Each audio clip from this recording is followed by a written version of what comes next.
Hey guys, it's Chris here. I just want to give you a rundown of how our online nutrition tracker works. Now it does look pretty complex, but once you actually understand what it is, it's pretty easy to navigate. So if you have a look, the first thing you're going to notice here, just along the bottom where the arrow is, you've got a couple of different sheets that are available to you. So this is all run in Google Sheets. So I'll share this document with you, and then it's customized for you. So you'll be putting in, I'll be entering in all of your personal details. And then all you have to do is you have to use the information from your MyFitnessPal. So when you go to the nutrition section of your MyFitnessPal, rather than screenshot and send us the information, you're just going to upload and type in the information into this nutrition tracker, and then we can log in once a week and view all of your nutrition rather than you having to send us a screenshot. Okay, so basically the way this works is you've got tabs along the bottom, so you've got different sheets that run across here that you have access to. Now this first sheet is how you approximate your maintenance calories, and this is something that we will do for you, so you don't actually have to worry about this. You can see here we've got drop down options to change the sex. We can change your age. We're going to obviously be dealing in the metric system, and then we're going to enter your weight and your activity level and also your height. So this will populate, once I enter these details, on the right hand side here, it will populate what it reckons your maintenance calories should be, along with the recommended macronutrients depending on the style of diet that you want. So you can see here I've selected a balanced diet, but I can change that if I want to be maybe keto, so it's going to increase the fat content, lower the carbohydrates. There's lots of different options in here that we can pick and choose from, but we will set this for you so you don't have to worry about any of this. Okay, just the next one along the bottom here is your tracking sheet. Now this is the one that you will be will be having to enter in some details. So I'm going to spend a bit of time just explaining how this all works for you so that you know what to do. Now on the top here you can see I have set these are my calories and my macros. So for my training days I've got to be aiming for 3,500 calories. My protein is set at 215 grams. My carbohydrate, my fat, and my fiber target are in there, along with my sleep target as well. Okay, now you do not touch these areas. Okay, this is very important. If I click on the box here where it says protein, you can see here there is a formula at the top here. Okay, anything that you click that throws up a formula, you do not want to change that. Okay, if you do change that by mistake, you need to get in touch with us because it'll actually screw up how the spreadsheet works. So if you click on a box, just have a look up here to make sure that there's no formula in it. If there is a formula in it, then it means that you do not change the figures in these boxes. Okay, so the ones that you do want to change are across here. Okay, so these are your daily targets.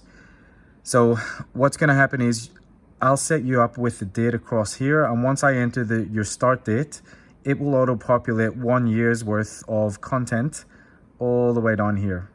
Okay, so you don't have to worry about the dates. You don't change them. I will auto-populate those for you. What you do need to do is you need to enter your weight in this section here every day. So when you wake up, you're going to weigh yourself. You're going to enter in your weight. You're going to then come across here at the end of the day. You will look at your MyFitnessPal, and then in these sections, you're going to enter the numbers from your MyFitnessPal into these boxes here. Okay, so you'll enter your protein target, your carbohydrate target, your fat target, and then your fiber. Okay, and you'll also update it with your sleep for that evening. So whether you had, 8 hours sleep or 7 or 6 hours sleep, you enter them in here. Now, if you see here, I'm just going to click on the protein, and you can see up at the top here, there's no formula in this box. So that means that you have the ability to edit this box. So like I say, you'll click on that, you will enter in your protein number for that day, and then that will update the spreadsheet accordingly. Okay, So once you enter in your protein, your carbs, and your fat and your fiber, it will auto calculate your calories. Okay, so you do not need to enter your calories for the day. You leave this completely untouched. You do not touch calories. You enter your protein, your carbs, your fat, and your fiber, and then it will auto calculate your calories for you. So I'm just going to give you a bit of an example here. If I moved on to this section, so let's have a look at tomorrow, for example. So the 6th of the 4th, I'm just going to make something up here. So I'm going to change this to 200 grams of protein. You can see there it's auto calculating the calories as we go. I'm going to change this to 300 grams of carbs. And if you look at the calories over on the left here, it is auto updating the calories. So you do not need to touch these calories. As soon as you enter in your numbers, it will auto update those the calories for you. Okay. On the right hand side here, you can see there's a section for you guys to make notes. So what I've done with my own records here is I've entered in my weight every day this week. I've entered in my protein every day this week, my carbohydrates and my fats. And what you'll notice over here is I've left some notes. So I've left some notes on my sleep. This was Easter, so I've left some notes to say that my calories were estimated. I was out for lunch, I was out for dinner. You can make any kind of notes that you want in this section that you think are going to be helpful for us whenever we're reviewing your calories at the end of the week. So, you know, anything on sleep, hydration, whether you had poor tracking or good tracking, you can just leave us some notes in here that we can look back and then we can review your week. Okay, so this is where you're going to spend the majority of your time, is entering in protein, carbs, fats, fiber, and sleep. Okay, now remember, if you click on a box and it throws up a formula up here, you do not edit that box. Okay, so weight, protein, carbs, fats, and fiber, and sleep. They're the only things that you need to update. Okay, when you go to the weekly report tab, so back down at the bottom here, we click on weekly reports. And basically what this does is this grabs the information from your tracking sheet and pulls it across into a weekly format. Okay, so those numbers that I showed you on the tracking sheet, they will pull out your 7-day average, and it will tell you what your average calories for the week were. Okay, so you can see my calories for the week were meant to be 3,500. My weekly average was 3,343. Okay, this is what my protein should have been. This is what it was. Carbohydrates, fats, and fiber. Okay, so this then lets me see what I was meant to do versus what I actually did. And then that lets me know what I need to work on then for next week. Okay, on the left-hand side, you can see what my daily weigh-ins were. And then it gives me my average weight for the week. Just below that, there's a section where you can leave yourself notes and leave us notes. So I've just left some notes on my training. I've left some notes on my nutrition, and I've also left some notes on my sleep. Okay, so these are areas that I know that I can work on, or maybe some things that I thought were good for the week. I can also grade myself. So what you'll do here is, once you've entered all of your numbers for the week, you can grade yourself on how you think the week went. Okay, so I thought the week went reasonably well. There was definitely areas that I could have improved. So I click this drop-down menu, and A is almost a perfect week, so you had a very, very good week.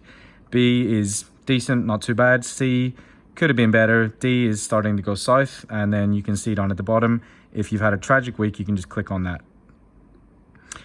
Now, this section here with the 3 images, you can enter and upload your own photos here. So this is where you're going to enter before photos and then eventually after photos. So you just click on the image. You can then enter in photos yourself. So if you double click on this and then you go to insert, you can insert your image. And you know, wherever you've saved that on your computer, you can just enter a front view, side view, and back view. So they're your before photos. And then if we just scroll down, this is pretty much every week. Now, we don't expect you guys to take photos weekly. You can if you want. But like I say, as long as you have before and afters, generally we like to do photos every 4 to 6 weeks. But you will notice that every week you have all of your numbers and your averages across these columns. So these are the most important things that we will review for you guys on a weekly basis. If you want, you can go into the reporting section. Now, the reporting section is letting you know what's happening. It's giving you a graph for your body weight. So you can see here my body weight is trending upwards, which is pretty much exactly what I want it to do. If I come down here, we can track the calories over the week. You can also track your macronutrients to see whether you're higher in carbs, fats, or protein. And then you can also see the nightly sleep to see whether you're getting, poor or good sleep. This last section across the bottom here is about macronutrient timing. Now, to be honest, I haven't really used this much myself. I don't think it's essential. It's there to give you some ideas if you want, but you do not have to follow this. It's giving you a breakdown. If you train in the mornings, it's letting you know how you should split your calories up through the day. Okay, so it's saying before you train, you should have the bulk of your calories. After you train, you should have a good chunk of calories. And then throughout the rest of the day, you can have slightly less calories. Now, depending on the time of day that you train, you'll notice if it's an afternoon training, generally you want to have most of your calories around your training window. But like I said, it's not completely essential. These are just recommended guidelines. So just to recap, the main thing that you need to do is the tracking sheet here. So you guys need to adjust your weight on a daily basis, protein, carbs, fats, and fiber, and sleep. And then the information that comes from this table gets pulled across to the weekly reports. And then with these weekly reports, this is how we can assess how your weekly nutrition has went, and then we can get back to you guys with your feedback. Okay, so tracking sheet and weekly reports are the two main ones that you guys have to be concerned about. The main thing, again, one last time, is do not adjust any of the columns that have these formulas at the top. Okay, you just leave these blank. If you click on it and it throws up a formula in the top here, do not edit that button. If you do edit it by mistake, that's fine. Just get in touch and then we'll fix it up for you. But otherwise, guys, that's all the information you need. If you still have questions, feel free to get in touch.